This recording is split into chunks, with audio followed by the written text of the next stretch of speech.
O caso não é a situação, é o ato.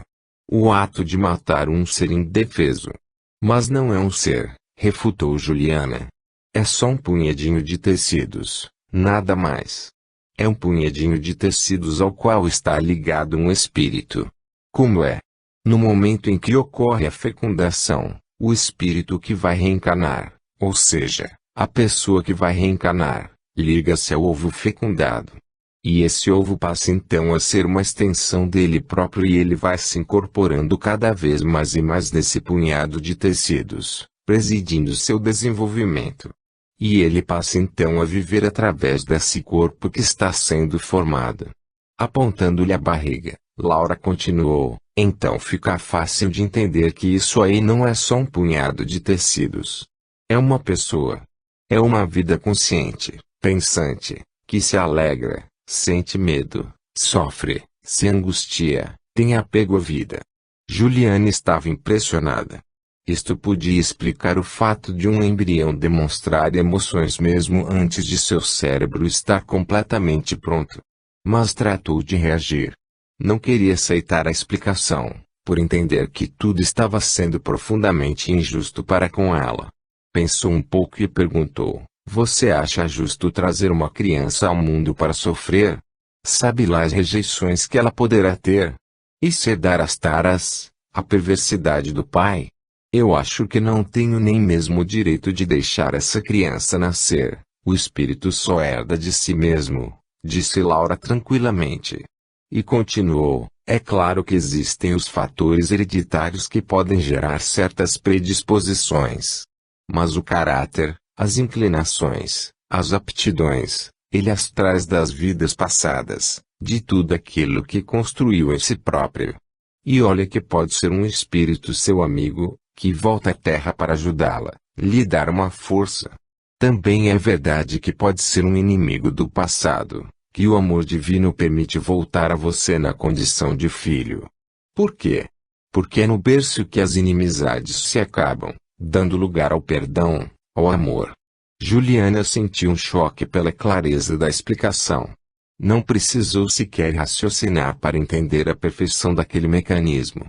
Sorriu interiormente, admirada com a sabedoria cósmica. Mas logo pensou que não havia qualquer garantia quanto à veracidade daquela informação.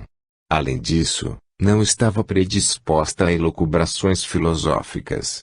Estava tão entretida com seus pensamentos que quase assustou-se com a voz de Laura, que dizia: quanto a ser justo ou não, essa decisão não nos cabe. A situação em que alguém chega à Terra, seja boa ou má, está sempre de acordo com uma programação superior. Se alguém nasce em condições negativas é porque elas representam o resgate de erros de vidas passadas. Podem também refletir a necessidade daquele espírito aprender alguma lição importante ou crescer interiormente na luta pela superação. E pode ainda ser uma escolha própria, visando defender a si mesmo de certas tentações ou novas quedas. Juliana estava perplexa. Percebia a verdade daquelas colocações, mas estava na defensiva. Sentia-se magoada, injustiçada, e não estava a fim de filosofar. Talvez algum dia, em outro momento mais oportuno. Perguntou: e o que acontece a uma mulher que faz um aborto? Deus castiga? Laura olhou ao longe, com um suave sorriso nos lábios. Era uma mulher comum, nem bonita nem feia, mas naquele momento estava como que envolta num halo de luz. Disse mansamente: sabe, Juliana, geralmente aprendemos desde a infância que Deus castiga. Mas não é assim. Ele é acima de tudo nosso Pai, e as suas leis existem para nos ajudar a crescer, a evoluir, não para nos machucar. O que pode nos parecer castigo é apenas o retorno dos nossos próprios atos, ou ainda, uma dor necessária ao nosso crescimento espiritual. Observando que Juliana permanecia calada, continuou: digamos que a vida seja assim como um caminho pelo qual passamos várias vezes. Então, a nossa vivência, ou seja, pensamentos, palavras, sentimentos e ações são sementes boas ou más que plantamos ao longo da caminhada. Se plantamos espinhos, vamos nos ferir neles quando passarmos de novo. Mas se plantamos flores e fruteiras, vamos ter alimento e alegria nas futuras passagens. E não plantamos só para colher no futuro. A nossa vivência, a maneira como vivemos também nos favorece ou prejudica de forma imediata. Silenciou um pouco e depois concluiu. No seu caso, por exemplo, pode ser que essa criança seja alguém muito caro ao seu espírito. Ou então, alguém a quem você se comprometeu a receber como filho. Dessa maneira, como resultado de um estupro, nós não conhecemos o porquê das coisas que acontecem. Mas com certeza, nada acontece por acaso, nem por descuido ou erro divino. Juliana ficou pensativa, como quem está tentado entender. Por fim disse, levantando-se para sair, não sei se você me ajudou ou se criou ainda mais confusão na minha cabeça. Eu preciso pensar. Laura levantou-se também, apanhou um cartão que lhe entregou, dizendo, aqui tem meu telefone. Pode me ligar a qualquer hora, se quiser falar comigo. Juliana apanhou o cartão, guardando na bolsa. De qualquer forma, obrigada. A voz de Laura transmitia confiança e alegria, ao responder, que Deus ajude a encontrar sua própria verdade interior e tomar uma decisão acertada. Capítulo 18. Chegando em casa, encontrou Annabel preparando-se para mais um voo. Esta percebeu logo que Juliana estava para mudar de ideia. Que é que está pegando, hein? Fui a uma igreja rezar. E falei com o padre. E aí? Ele disse que é pecado. Que é crueldade. Depois, eu passei num centro espírita. Annabel mostrava certo desprezo na expressão. Não era dada essa coisa de religião, mas respeitava a maneira de ser da amiga. Não quis interromper, e Juliana continuou. No centro me disseram uma porção de coisas. Que o espírito que vai reencarnar já está ligado ao feto desde o momento da concepção. Que pode ser um espírito amigo. A paciência de Annabel não dava para tanto. Interrompeu a amiga, exclamando, e você engoliu essas bobagens. Já pensou que vai ser de você com um filho nas costas? Acha que o André, a essas alturas, vai acreditar que foi mesmo estupro? Depois de pequena pausa, continuou com ênfase, e a profissão? Já viu uma comissária barriguda? E tem mais. Essa criança tem sangue ruim. É filho de estuprador. No mínimo, vai ser um tarado. Juliana começava a sentir-se um tanto quanto irritada com a contínua intromissão da amiga, mas conteve-se, por entender que era pela amizade que ele tinha. Entretanto, falou com uma pontinha de raiva na voz. Eu conheço famílias excelentes que têm filhos excelentes e, de repente, nascem que não valem nada. E sei também de filhos de bandidos do que são gente boa. Em sua maneira de ver as coisas, Annabel entendia que a amiga estava se deixando levar por tolos sentimentalismos que iriam fazê-la sofrer no futuro. Percebeu também sua irritação e tratou de jogar pesado, aproveitando a fragilidade de Juliana naquele momento. Falou com muita firmeza e em tom impositivo. Não, Juliana. Eu sou sua amiga e não vou deixar você fazer essa loucura, estragar sua vida. Poxa, nós já conversamos sobre isso. Se fosse em condições normais, tudo bem. Mas isso aí, minha cara, é filho de uma violência. Isso aí, que você está com toda peninha, é filho de um marginal cruel e asqueroso. E que vai ser igualzinho ao pai. Pode ter certeza. Mudando um pouco o tom da voz, continuou, já pensou? Passar o resto da vida, olhando seu filho e vendo nele aquele bandido te violentando. Juliana estremeceu. Annabel, observando que ganhava terreno, aproximou-se mais e falou com uma ponta de carinho e pena, embora com firmeza. Pense como vai ser a sua vida. Mesmo que o André aceite, esse filho vai ser sempre uma sombra negra entre vocês dois. Juliana foi até a janela, onde permaneceu longo tempo pensativa, dizendo por fim, talvez você tenha razão. Não devo me deixar levar por sentimentalismos. Preciso usar só a cabeça. Agora, sim, você está pensando direito. E aproveitando a deixa, para amarrar a decisão da amiga, concluiu, eu marquei para depois de amanhã, não esqueça. 9 horas. E vê se não tem mais nenhuma recaída, tá? Olhando ao filme nos olhos, concluiu, não estrague sua vida, Juliana. Você tem todo o direito e até mesmo o dever de se livrar desse problema. Não se preocupe, Annabel, eu vou cuidar disso. Capítulo 19. Nessa noite Juliana não conseguiu conciliar o sono. A sua mente voltava com insistência à lembrança do fenômeno que lhe ocorrera dias antes. Queria saber o que aquilo significava. Já ouvira falar N vezes sobre regressão de memória a vidas passadas, mas nunca em detalhes. Mesmo assim, entendia que aquilo havia sido uma regressão espontânea. Na manhã seguinte, logo cedo, mesmo arriscando-se a ser inoportuna, telefonou para Laura, a senhora do centro espírita e, meia hora mais tarde, esta recebia em sua casa, com um simpático e alegre sorriso.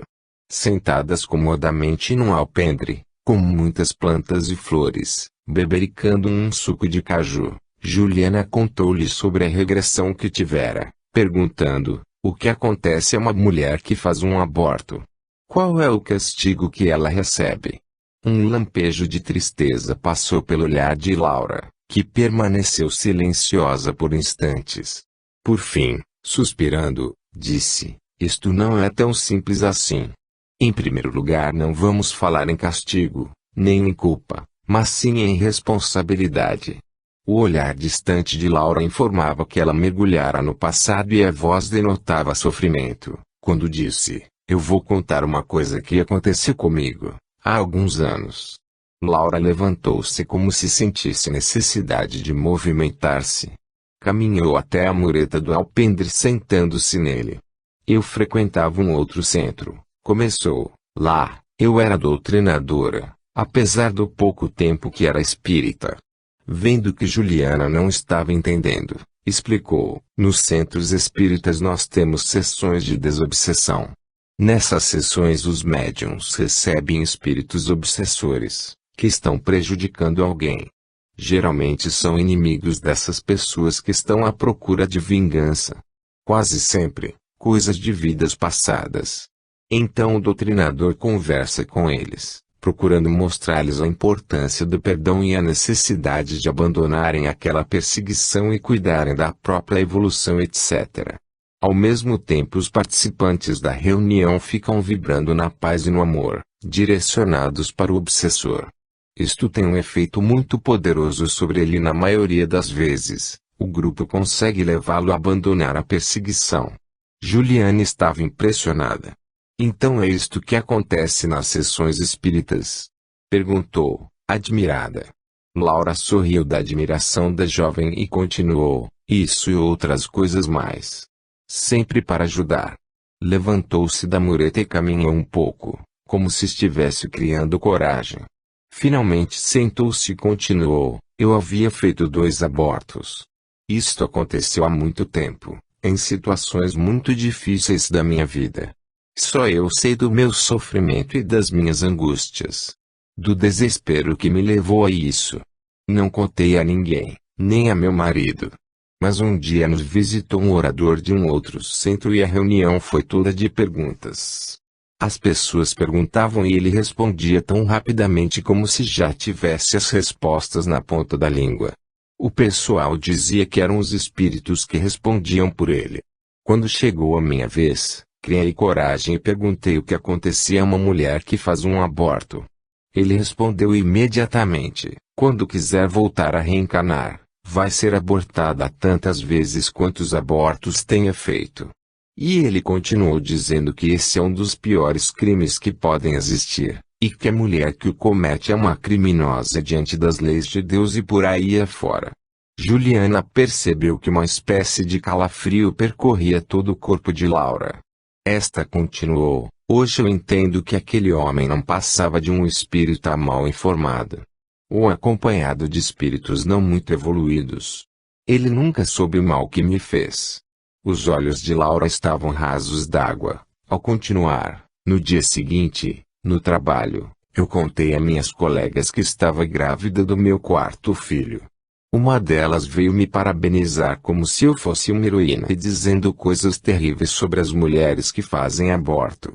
Ela falava com tanta exaltação e num tom que parecia estar intimando Deus a castigá-las de formas terríveis. Imagine como me senti. Pior que lixo. E a partir daí, eu mudei. Sentia-me a pior das criminosas. Tudo o que dizia a mim mesma, as minhas razões, não valiam nada. Acabei me afastando dos trabalhos de doutrinação, que eu adorava. Olhando Juliana com intensidade, comentou: só quem já conviveu com trabalhos de desobsessão pode saber como é divino o momento em que um espírito, cruel perseguidor, decide se abandonar sua vítima e repensar a própria vida. É como se o próprio Deus ou Jesus estivesse ali, envolvendo todo o grupo em luz e amor. É uma emoção como nunca senti outra igual. Por que você se afastou? Perguntou Juliana, penalizada. Porque eu não me sentia digna, exclamou Laura com emoção. Como é que eu poderia doutrinar alguém, falar em amor, em dignidade, nas leis de Deus, se eu mesma era uma criminosa? Essa palavra pesava tanto na minha alma que eu comecei a me sentir cercada de espíritos tenebrosos que me convidavam a segui-los. Eles riam e diziam que meu lugar era com eles e não num centro espírita, dando uma de boazinha, de moralista. Comecei também a ter pesadelos terríveis, nos quais me sentia como se fosse um feto na barriga de uma prostituta e ouvia as pessoas gritando: apedrejem a Madalena. Silenciou por instantes, tocada pela emoção. No alpendre só se ouvia o canto de um pássaro numa árvore próxima. Aos poucos foi recuperando a calma. Enxugou uma lágrima antes que caísse e continuou: eu me sentia como uma Madalena pecadora que todos tinham o direito de apedrejar e acabei entrando numa depressão que não conseguia controlar. Vivi no pior dos infernos. Sabia que precisava reagir, principalmente por causa da gravidez. As crianças começaram a ir mal na escola e meu marido, coitado, não conseguia entender o que se passava comigo. Ele fazia de tudo para me ajudar, mas eu não tinha coragem para lhe contar. Juliana seguia a narrativa com profunda atenção. Por fim criei coragem, continuou Laura, e contei tudo a uma amiga que também é espírita.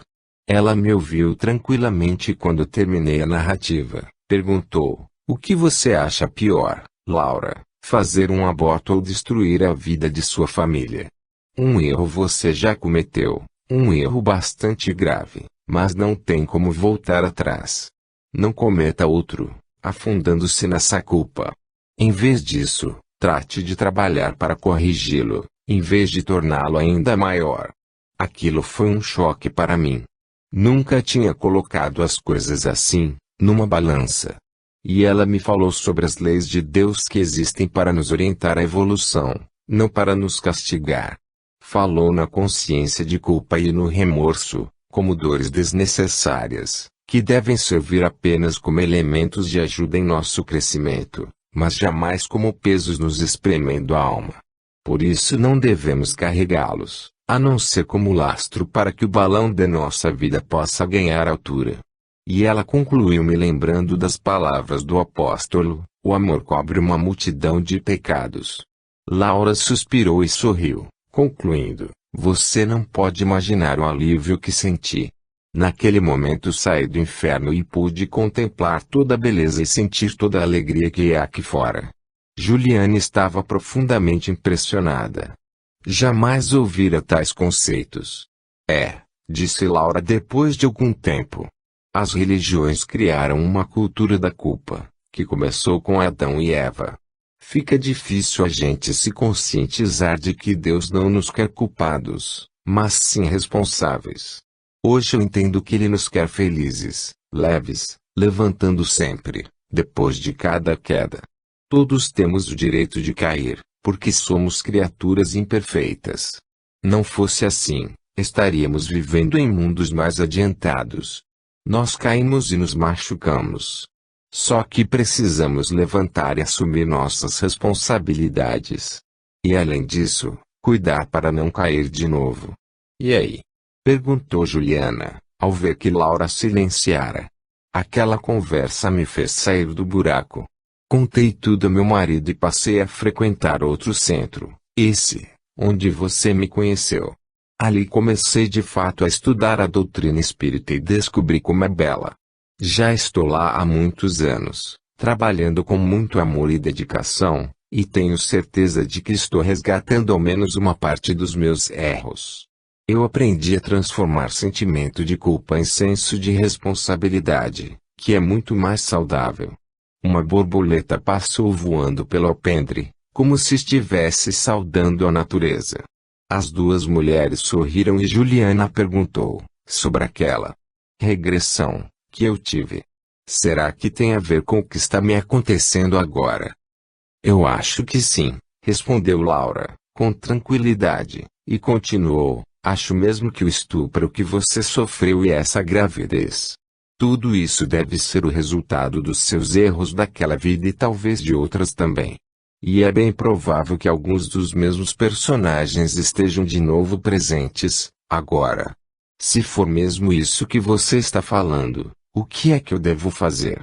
Não cometer o mesmo erro outra vez, porque além de você perder a oportunidade de resgatar o mal que fez no passado, estará gerando mais causas de sofrimento para o presente e o futuro. Laura ia continuar, mas o telefone começou a tocar. Juliana aproveitou para despedir-se. Continuava indecisa, cheia de conflitos. Capítulo 20. No dia seguinte, pela manhã, Juliana acordou cedo e ficou na cama ruminando seus pensamentos. O aborto estava marcado para logo mais, às 9 horas. Seu interior estava muito mexido, cheio de mágoas e conflitos. Levantou-se, foi até a janela e ficou a olhar ao longe o verde das árvores entremeado do avermelhado dos telhados e mais além o mar fervilhando de luzes nos primeiros reflexos do sol nascente. Respirou fundo, procurando relaxar, buscando o equilíbrio dos ritmos internos.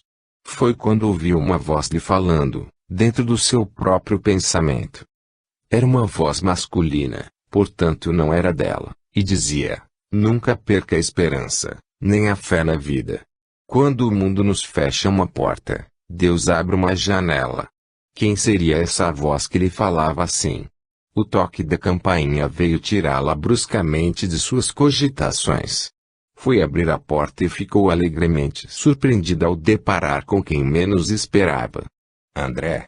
Que bom te ver logo cedo. Oi, menina.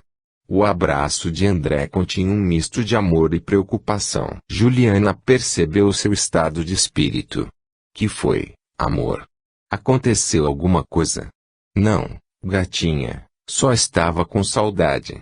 Eu quero ficar aqui hoje, com você. Juliana sentiu-se confortada com a presença e o carinho do noivo. De certa forma sentia-se também aliviada porque teria uma desculpa para não fazer o aborto naquele dia. Sabia que estava empurrando o problema com a barriga, mas, mesmo assim, era um alívio. E o seu trabalho? Perguntou. Tenho nada de importante, agora pela manhã. Respirando fundo, procurou relaxar. Estava quase feliz. Sentia como se lhe tivessem tirado um peso do coração. Oh, amor. Tão bom você estar aqui, falou. Só nós dois no mundo. Ou no céu, longe do mundo. Foram para o sofá. André deitou-se, pondo a cabeça em seu colo, enlaçando-a. Eu quero ficar assim, quietinho. Sentindo seu corpo, seu coração. Observando com mais atenção, Juliana percebeu quanto ele estava ansioso, até aflito. Você está me escondendo alguma coisa, André?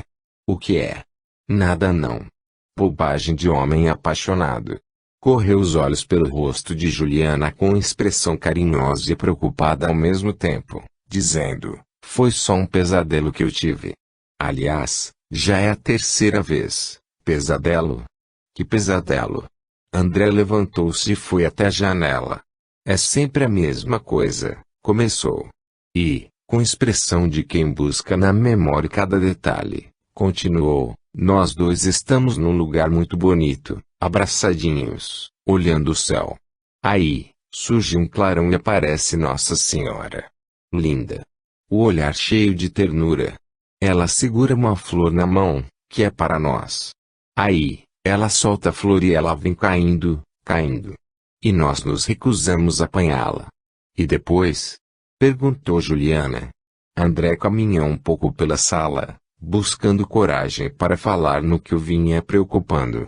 Aí vem uma tempestade, continuou, e uma nuvem escura envolve a flor.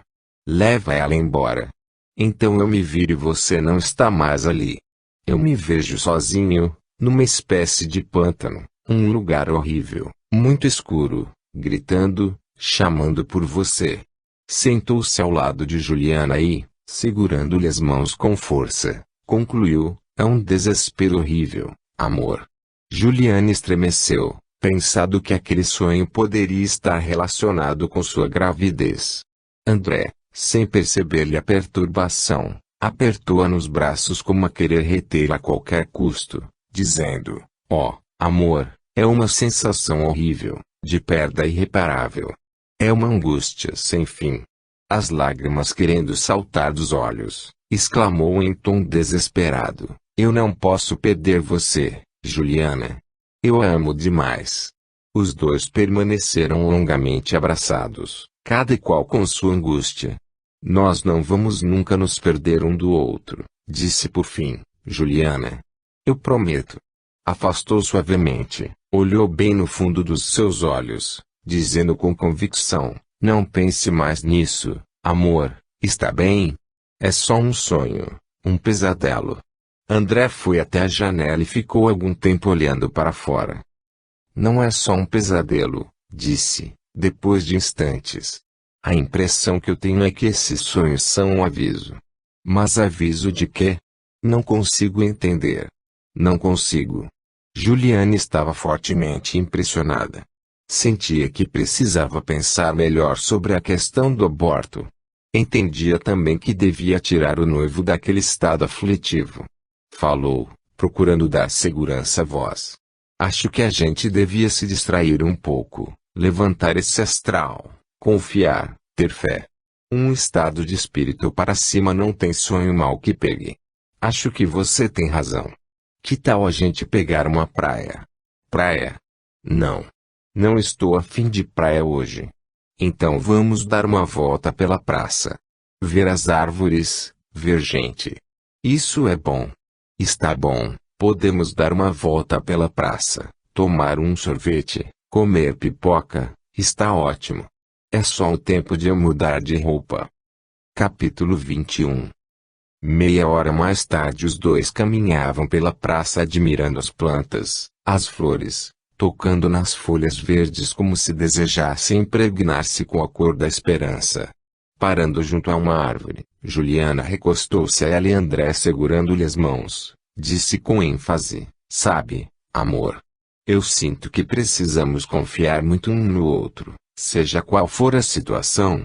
Seja o que for. Juliana estremeceu. Será que André estava desconfiado de alguma coisa? Não seria melhor contar-lhe tudo, dividir com ele o problema? Decidiu-se por fim. Amor, começou. Eu preciso te falar uma coisa. Olhando em torno, Juliana viu um banco. Puxando André pela mão foram até lá, sentando-se nele. Ia começar a falar, quando observou que uma mulher vinha se aproximando, empurrando um carrinho de bebê. De repente, sentiu como se algo turvasse sua mente, sua visão, e nesse turvamento percebeu de relance dois olhos maldosos que a fitavam. Ficou como que hipnotizada, mas conseguiu reagir.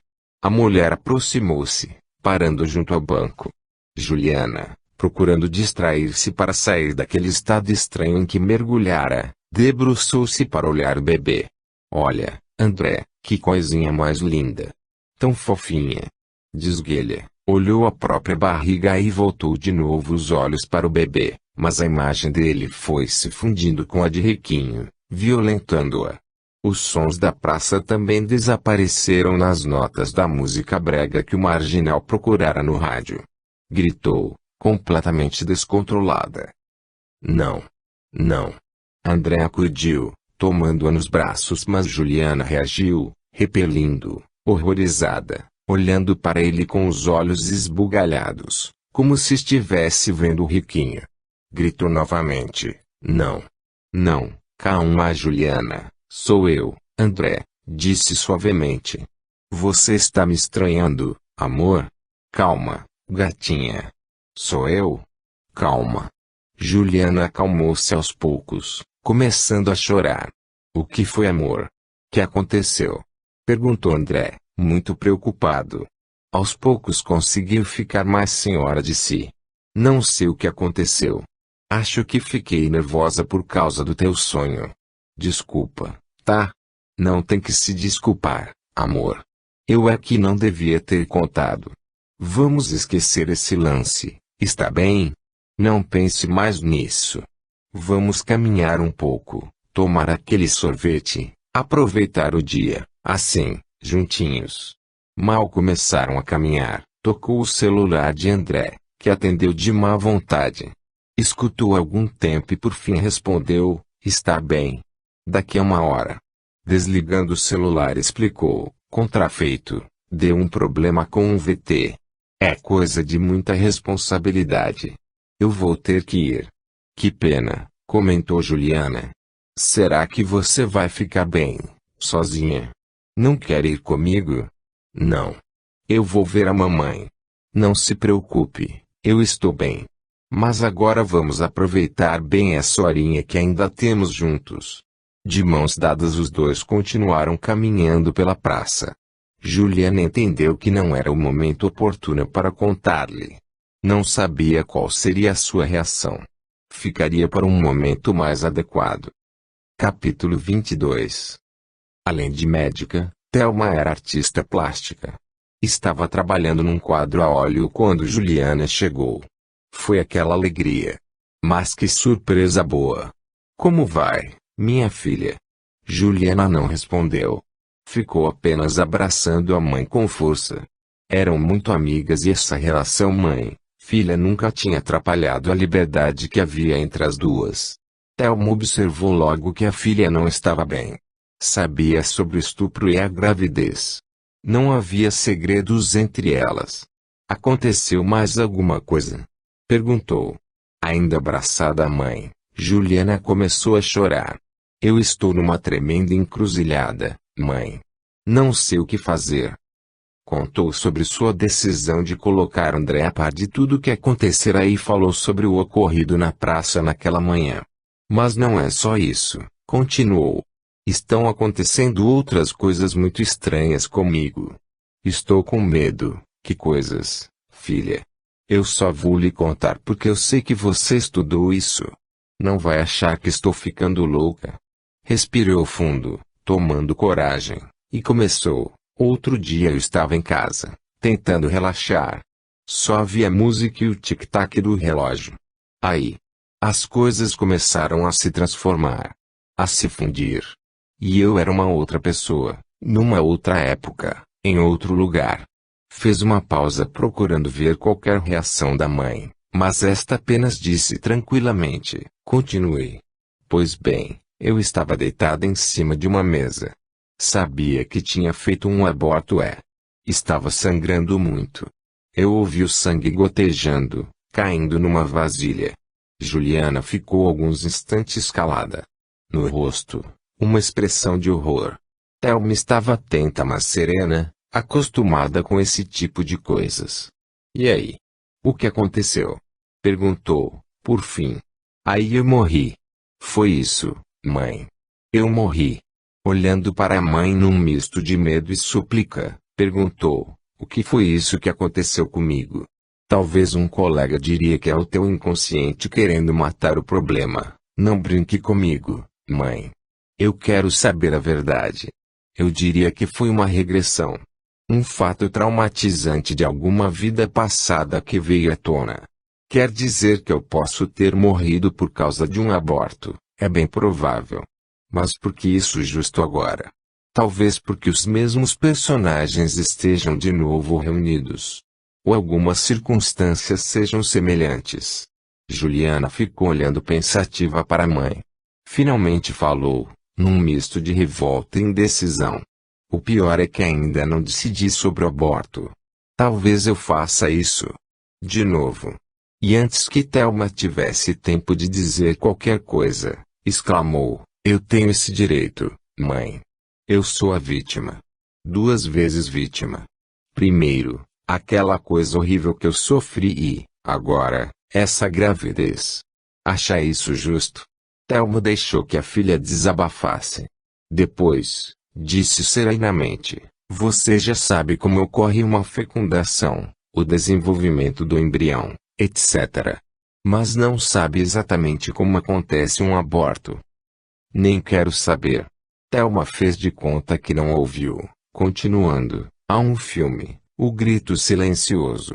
É um documentário de um médico americano, o Dr. Nathanson, que foi um dos maiores aborteiros dos Estados Unidos. Na clínica que ele dirigia faziam 120 por dia. Um dia ele assistiu a um aborto num monitor de ultrassom e a partir daí passou a combatê-lo por todas as formas e meios. Foi por isso que ele fez esse filme. Eu não quero saber disso, mãe, exclamou Juliana, aflita. Thelma estava com muita pena da filha, mas achava necessário falar. Disse com carinho, porém, com firmeza, mas precisa, filhinha. Se você está pensando em interromper essa gravidez, pelo menos saiba o que estará fazendo. Pelo amor de Deus, mãe. Eu já estou sofrendo demais, filha. É melhor sofrer agora do que arrepender-se depois. Juliana suspirou, concordando. Está bem. Olhando ao longe, como se estivesse vendo o terrível filme, Thelma foi falando pausadamente. Primeiro o feto aparecia tranquilo, com movimentos calmos e chupando o dedinho de vez em quando. Mas quando foi introduzido no útero o instrumento para furar a bolsa, tudo mudou. Nenhum instrumento ainda havia tocado nele, mas ele já pressentia o perigo. O coração passou a bater acelerado e ele começou a fazer movimentos nervosos. Quando o aborteiro furou a bolsa e introduziu a ponta do instrumento de aspiração, ele passou a mudar de lugar, num ritmo enlouquecido, para os lados e para cima, tentando desesperadamente escapar ao perigo. O coração batia cada vez mais acelerado. E quando o bocal de sucção se aproximou dele, ele encolheu tanto quanto pôde o corpinho até a parte superior do útero e sua boca abriu-se desmedidamente, num desesperado grito sem som. Por isso o nome do filme é O Grito Silencioso. Sem perceber, Juliana havia colocado a mão sobre o ventre num instintivo gesto de defesa. Enquanto isso Thelma continuava a narrativa. Em seguida o aparelho começou a sugá-lo, arrancando pedaços, as pernas, os braços, o corpo. Só não a cabeça, que não cabia no tubo do aspirador. Aí, o médico introduziu uma tenaz, esmagando a cabeça, para poder aspirá-la. Horrorizada, Juliana pediu, quase aos gritos. Chega, mãe, pelo amor de Deus. Isto é horrível demais. É tão horrível que as pessoas preferem ignorar. Fazer de conta que não existe. Que não está acontecendo. Sabem, mas silenciam, mesmo porque envolve pequenos e grandes interesses. Mas isto não diminui o horror da realidade, não cala o silencioso grito dos fetos humanos, que ressoa no inconsciente das pessoas. Esse grito que gera tantas e tamanhas perturbações, que a própria medicina não dá jeito e nem consegue explicar as causas. Ficou em silêncio por instantes, meditando na inconsciência humana. Em seguida continuou, é tão horrível que a gente custa acreditar que esteja acontecendo. As pessoas vão se acostumando à ideia e logo essa atrocidade lhes parece normal e até começam a fazer campanhas pelo direito de cometerem tal crime. E até mesmo o nome mudaram, usando agora o termo interrupção da gravidez. Talvez achem que pesa menos na consciência. Calou-se novamente, observando a filha que estava toda trêmula e concluiu, E o pior é que a quase totalidade das mulheres que fazem aborto não conhece as dimensões desse drama. Claro que se elas conhecessem, não teriam coragem de fazer. Juliana estava atônita. Nunca havia pensado que um aborto, ou a interrupção de uma gravidez, fosse algo assim tão terrível, um ato tão bárbaro envolvendo um ser indefeso. Falou com emoção. Se as mulheres soubessem que é assim, tenho certeza de que tratariam de evitar por todos os meios uma gravidez que não desejassem. É verdade. O grande problema está na falta de informação. E até mesmo no teu caso, Juliana. Veja, você, uma garota culta, mas não sabe sobre a pílula do dia seguinte. A pílula do dia seguinte. Se você tivesse ido à polícia logo em seguida à ocorrência, teriam lhe dado uma pílula que teria evitado essa gravidez. E abortiva, mas é preferível não permitir o desenvolvimento do embrião, nas suas primeiras horas, do que matar o feto, já em plena formação. Juliana ficou pensativa por algum tempo, sem que Thelma voltasse a falar, respeitando seu silêncio. Sabia que a filha estava tomando uma decisão muito séria e queria que o fizesse com tranquilidade. Eu não vou fazer isso, mãe, disse finalmente. Em nenhuma hipótese. Seja o que for, eu vou enfrentar essa barra. Thelma sorriu, satisfeita. Sempre confiara na filha e admirava a dignidade e equilíbrio com que dirigia a própria vida. Por seu lado, Juliana sentia-se aliviada. Em seu íntimo sempre soube que deveria ser essa sua decisão. Era o caminho certo, portanto, Deus haveria de ajudá-la a superar quaisquer obstáculos ou dificuldades. Sentia-se forte e disposta a enfrentar até mesmo o mundo se fosse preciso. Levantou-se e foi abraçar a mãe, dizendo, obrigada, mãe. Se for menina vai chamar-se Thelma. E vou fazer tudo para que venha a ser uma pessoa tão sábia e tão íntegra quanto você. Capítulo 23. Em sua casa, Jenny continuava arquitetando vinganças. E aí, já decidiu sobre a viagem? Perguntou a Rico. É bom resolver logo, porque senão eu vou cuidar de arrumar um emprego. O que tá pegando é a grana. Estou sem um puto. Achando que chegara a oportunidade que esperava, fez-se insinuante. O André tem um cofre lá na produtora. Um cofre com grana. E eu? Apanhou umas chaves na bolsa, concluindo com um ar vitorioso. Eu tenho cópias das chaves. Que tal? Ah, tu é mesmo um cão de mulher, exclamou Rico, agarrando a garota e beijando-a com certa brutalidade. Na produtora, André estava trabalhando numa edição.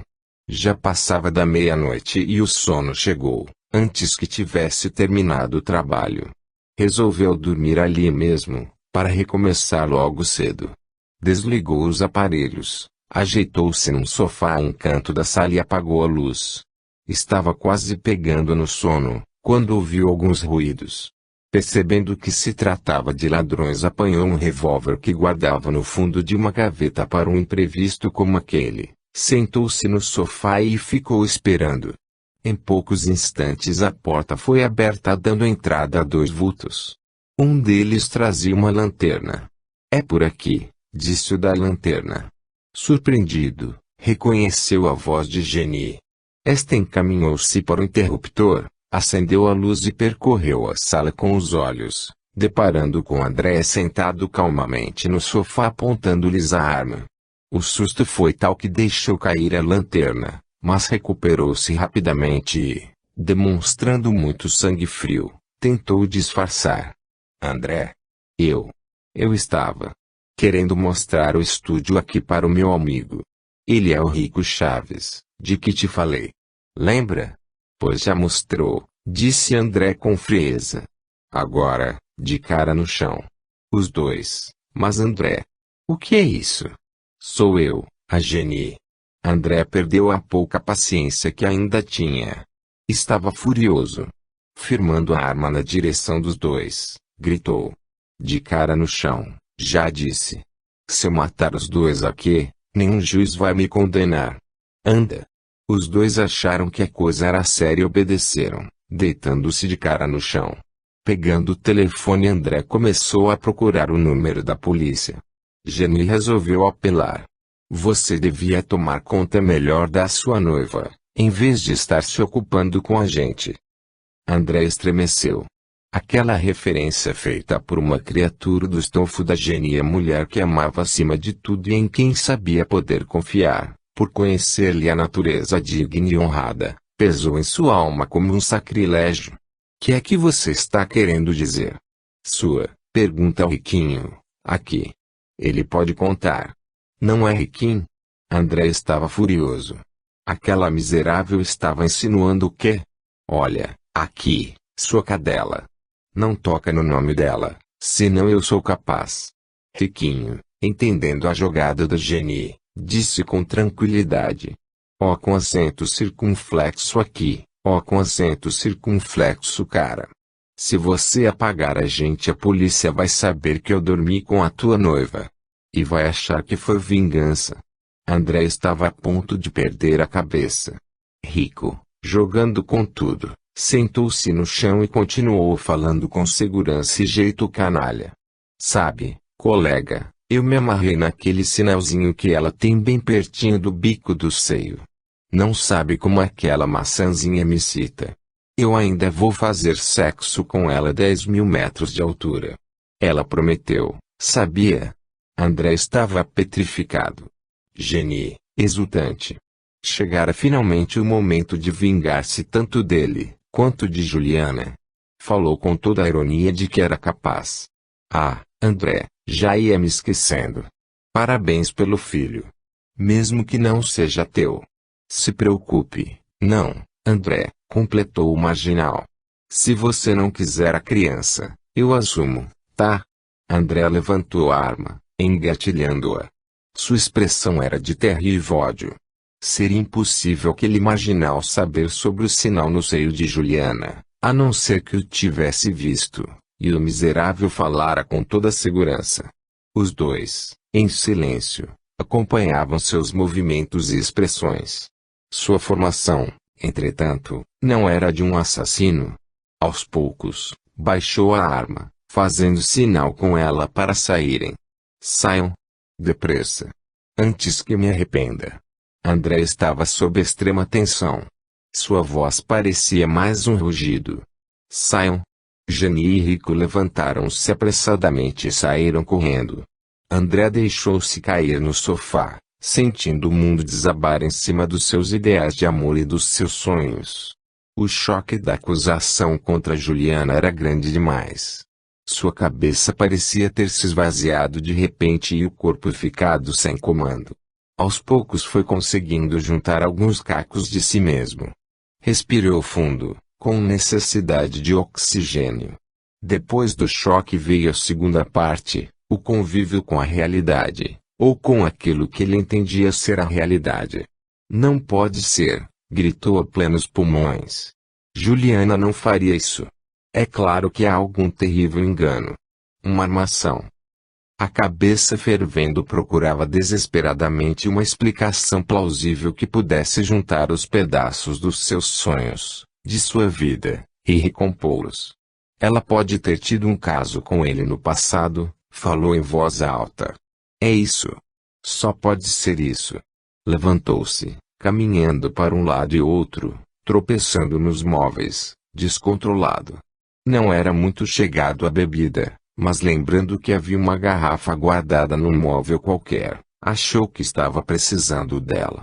O líquido desceu queimando a garganta, mas não lhe trouxe um mínimo de alívio. Jenny falou em gravidez, lembrou de repente.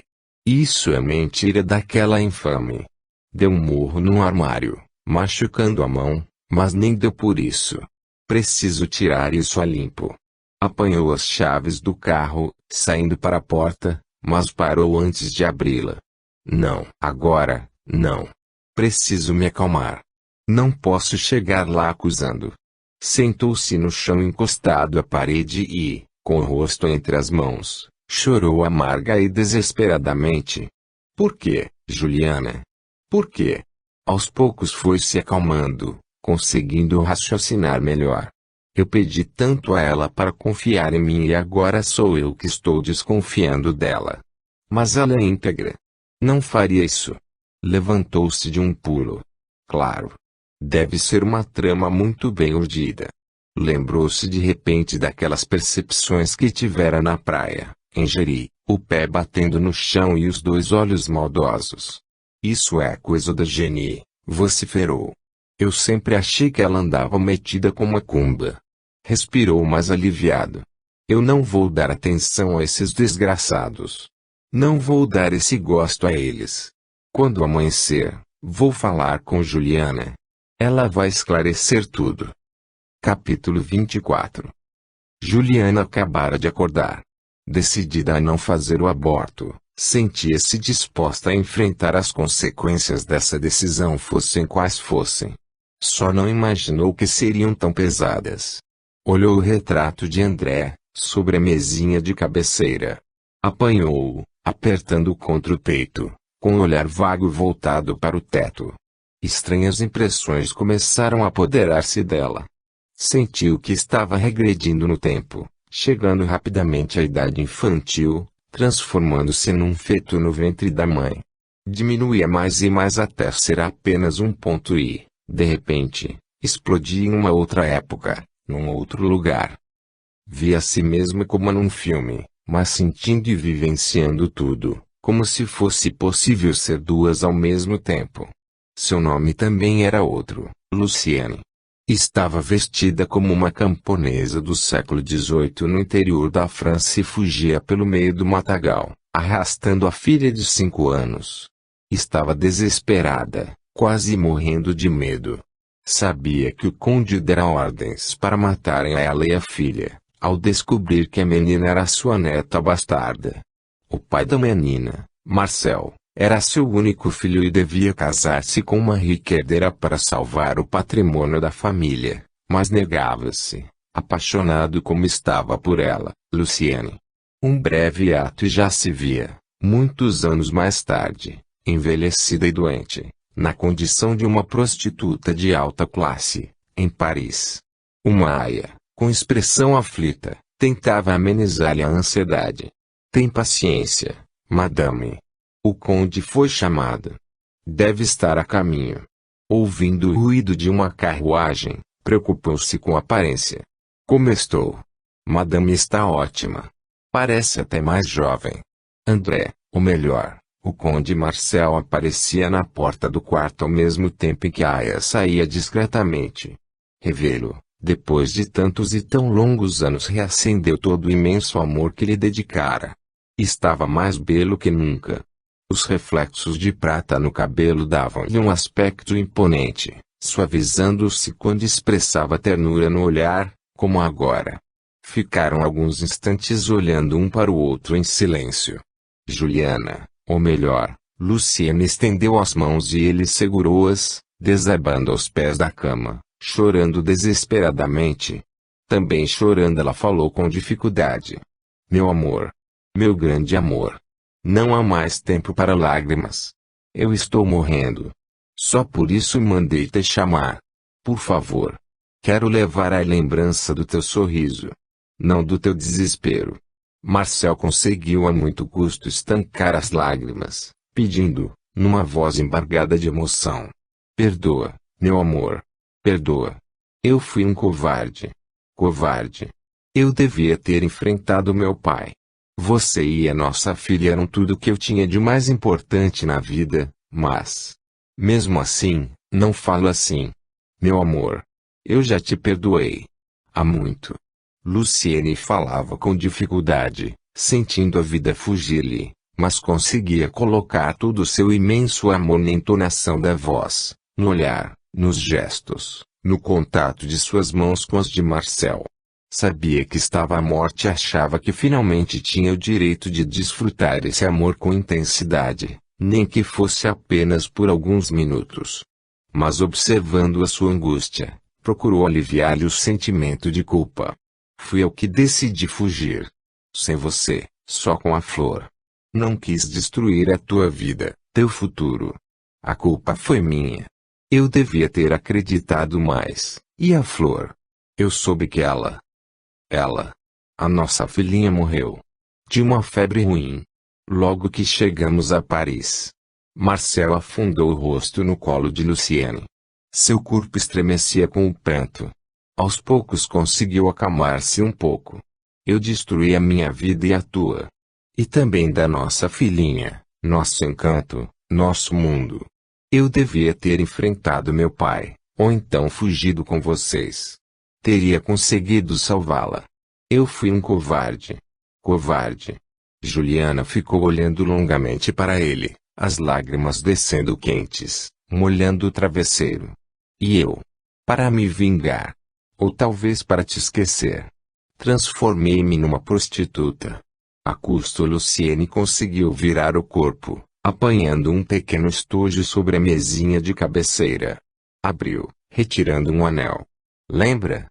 Apanhando o anel, Conde fechou-o nas mãos, num gesto de imensa ternura. Em seguida encostou-o no peito, sobre o coração. Como poderia esquecer?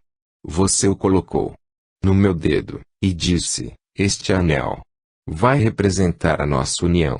É um círculo de ouro em torno de nós dois, unindo nossas vidas, nossos corações. Marcel enterrou novamente o rosto no colo de Lucienne, soluçando. Depois de instantes levantou a cabeça e, segurando-lhe as mãos com uma das suas, com a outra alisava-lhe os cabelos, o rosto, falando com intensa emoção. Eu quero que você viva, querida. Não se vá. Vamos refazer nossas vidas, mesmo depois de velhos. É tarde, meu amor, respondeu com voz entrecortada e respirando com dificuldade. Nós dois erramos muito. Muito. Mas um dia, daqui a séculos, talvez, nós vamos nos encontrar. Segurando suas mãos com desespero, Marcel perguntou com voz angustiada, quando? Onde? O olhar de Lucienne perdia rapidamente o brilho e as mãos já não tinham forças para apertar as do seu amor. Não sei quando. Nem onde, murmurou. Mas eu prometo. Vou estar à tua espera. Marcel levantou o rosto molhado de lágrimas e os reflexos de uma nova luz iluminaram-lhe o olhar. E eu vou te procurar, querida. Não importa o tempo nem a distância. Eu vou te encontrar. E então vamos ficar juntos. Nós dois, e nossa filhinha, completou Lucienne, quase sem voz. E fazendo um soberano esforço, disse num sopro, um dia. Nós três. Juntos. Os dois tinham as mãos entrelaçadas e Lucienne sentiu uma lágrima caindo no dorso da sua. Capítulo 25. Em sua cama, Juliana fazia um enorme esforço para sair daquele estado. Aos poucos foi conseguindo retornar, movendo lentamente as mãos, o corpo. Com muito custo sentou-se na beira da cama. Sentia ainda, com toda a nitidez, a lágrima de Marcel no dorso de sua mão. Meu Deus, pensou em voz alta. Que experiência terrível. Acho que isso foi outra regressão. Levantou-se e foi até a cozinha tomar água. Eu preciso contar isto ao André. Também preciso falar sobre a gravidez, a violência que sofri. Fechando os olhos, respirou fundo algumas vezes, procurando acalmar-se. Estava difícil conviver com as cenas que revivera durante aquele transe, aquele retorno ao passado, vívido, cruel, mas também de certa forma confortador, já que agora ela e seu amor haviam conseguido reencontrar-se. Mas algo dentro dela sinalizava ameaças. Sem sentir, perguntou a si mesma em voz alta, e os outros personagens, além da flor? Será que existem outros? Serão bons ou maléficos? Voltou ao quarto, deitando-se de novo, pensando em como iria contar tudo ao André. Será que ele vai entender? Perguntou a si mesma. A campainha tocou e pareceu-lhe perceber em seu toque um timbre de ameaça. Vestiu-se rapidamente e foi abrir a porta. Era André. Surpreendida e também preocupada sem saber exatamente por quê, exclamou, André, que surpresa! Estava justamente pensando em você. Um beijo leve e os dois estavam na sala. Observando Juliana, André percebeu um pouco estranha. À sua mente voltaram as palavras de Riquinho: sabe, colega, eu me amarrei naquele sinalzinho que ela tem bem pertinho do bico do seio. Não sabe como aquela maçãzinha me cita. Eu preciso falar com você, Juliana.